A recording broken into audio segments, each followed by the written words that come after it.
Hi అండి. ఇప్పుడు మనము షేప్ పాయింట్. ఈ షేప్ పాయింట్ నీకు అర్థం కాలేదు కదా, నేను ఈ రెండు విధాలుగా చెప్తా. ఎట్లా అర్థం కాలేదంటే, ఈ పాయింట్ ఈడనే అనడానికి ఎట్లా కొలిచినావు అని అడిగినావు ఫస్ట్. అంటే ఇది ఈడనే ఇట్లా పెడితే ఈడ పెడతామా ఈడ పెడతామా అనేది ఎట్లా అనేది తెలుసు. కొంతమంది మధ్యలో పెట్టమంటారు. ఓకే, నెక్కులు జరిగినప్పుడు అటు ఇటు జరిగినప్పుడు ఈ మధ్యలో పెట్టడం వల్ల ఒక్కొక్కసారి వంకర వస్తున్నాయి. దానివల్ల మనకు పైన షోల్డర్ నుంచి చెప్పకుండా నేనేం చెప్పానంటే, ఈ ప్లేస్లో మన బ్లౌజ్ ఉంది కదా, ఉక్సు పట్టి ఈ ప్లేస్ ఉంది కదా మనకు, ఇక్కడ నుంచి ఇక్కడ వరకు అనుకోండి ఇలా షేప్ పాయింట్ ఇగో ఇలాగా.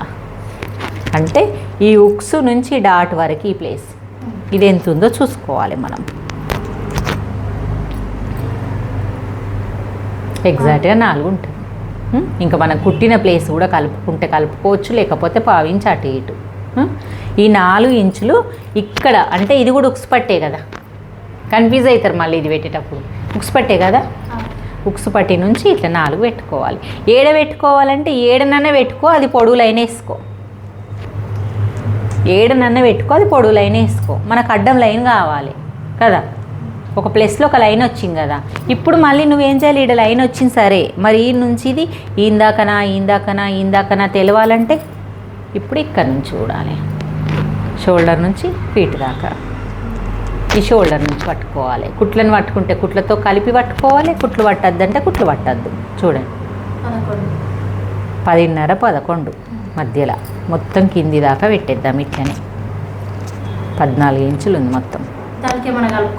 ఇంకా అస్సలు కలపద్దు, ఇక అంతే పెట్టాలి. ఇది ఈ కుట్టు కనబడని వాళ్ళకు కలుపుకోవాలి. ఇట్లా పోతే 1/2 ఇంచు కలుపుకోవాలి.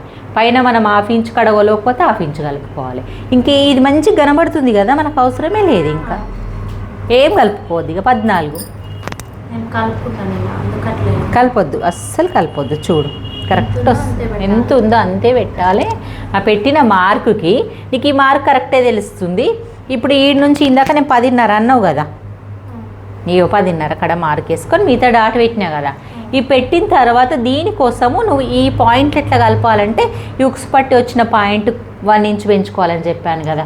ఈ నుంచి కొలిచినాక ఆ పాయింట్ ఈ పాయింట్ నీ ఇష్టం. నీకు మొత్తం చేతి తిరిగిందంటే ఇలా కలిపేసుకోవచ్చు. స్కేల్ ఏం యూజ్ చేసుకోవాలని ఏం లేదు, కానీ స్కేల్ యూజ్ చేసుకుంటే కొంచెం షేప్ లాగా మంచిగా ఆటోమేటిక్గా వచ్చేస్తుంది. ఇది దీంట్లో కలిపేసుకోవాలి. ఓకే, నచ్చినట్టయితే మరి లైక్ చేయండి, షేర్ చేయండి, కామెంట్ చేయండి.